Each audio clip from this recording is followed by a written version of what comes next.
So our key is coming along nicely. We've got the upper and lower edges all keyed. We have a center core mat, but there's still a few problem areas we need to fix. The first one that stands out to me is his hair when he spins around right here.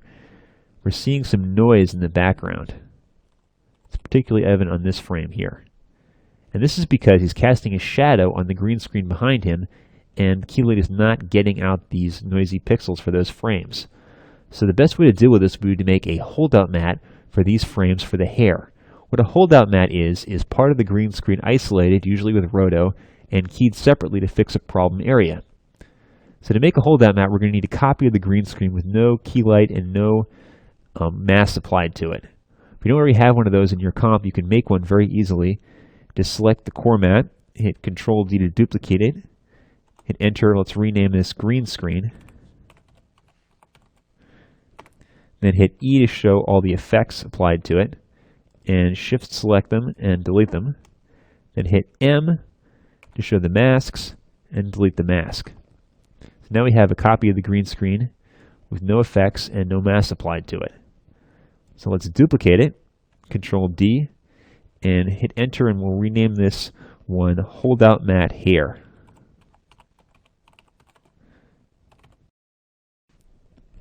Now we only need this holdout mat to be on the frames where we're having a problem. So turn off its visibility of the green screen and the holdout mat, and let's figure out which frames we're going to need it for. You can hit page up to move backwards a frame and page down to move forward a frame. Let's move backwards, and it looks like the first frame we're going to need this holdout mat is going to be frame 38. So let's drag in the endpoint with the left mouse button, so we start this layer on frame 38. Now page down, and it looks like the last frame we're going to need it for is about frame 50 to be safe. So left mouse button, drag the endpoint to frame 50, and now our holdout mat for the hair is only going to be visible on the frames we need it for, which simplifies things greatly. So now let's turn on the holdout mat and solo it, and we're going to key it, getting rid of these noisy pixels that we had in the other mat. So let's select it and hit Effect, Keying, Keylight. Now we're going to select our screen color, and let's select one of these darker green pixels from the shadowed area, so be sure to get rid of those noisy pixels. It looks pretty good, but let's change it to status and get it looking even better. Go to Screen Mat, and let's increase the clip black to get rid of some even more of the background noise, leaving a lot of nice pixels around the hair. Move forward a frame. Let's adjust it a little bit more. That looks pretty good. Let's look at it in its final result. Yeah, that looks like a good key for the hair, keeping all the nice edge detail in there and getting rid of some of the noise we don't want. So the next step is we're going to roto out this holdout mat. So we're just getting the shoulders and the hair. Select your pen tool and draw a mask shape around the hair, not getting this shadow in the background, and the shoulders. And then we're going to open up the mask effect and make a key for the first frame of this holdout mat. And let's also, while we're here, increase the feathering so we don't see a seam here. Let's increase it to 20. Now we're just going to step through with page down and roto out the hair, make sure the mask is all around the hair at all times. We're not going to have to set that many keys because we're keeping this mask pretty wide.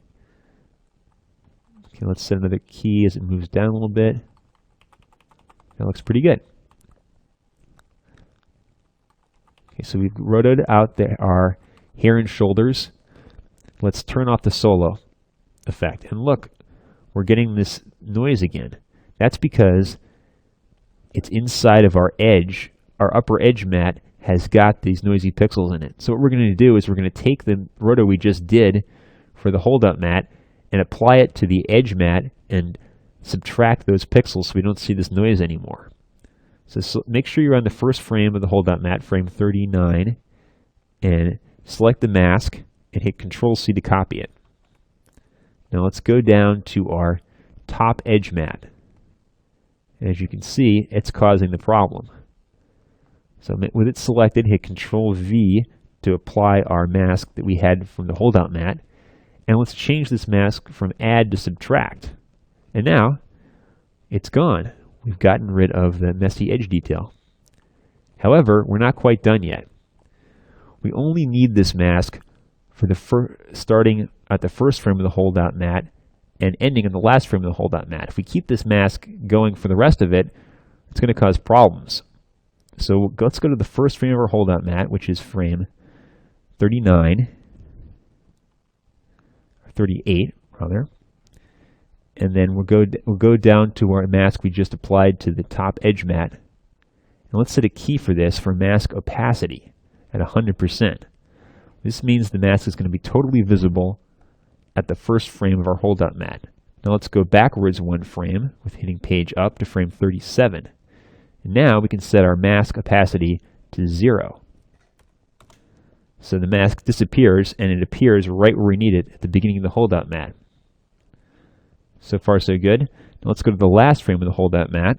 The last frame we're going to need it, frame 50, and we'll set another key for this mask opacity at 100%. Now we just go forward a frame and we'll set a mask opacity key at 0%. So it will disappear where we no longer need it. All right. Looks like we've solved our hair problem with a holdout mat. So now you know how to use holdout mats. And next lesson, we're going to use them again to fix motion blur.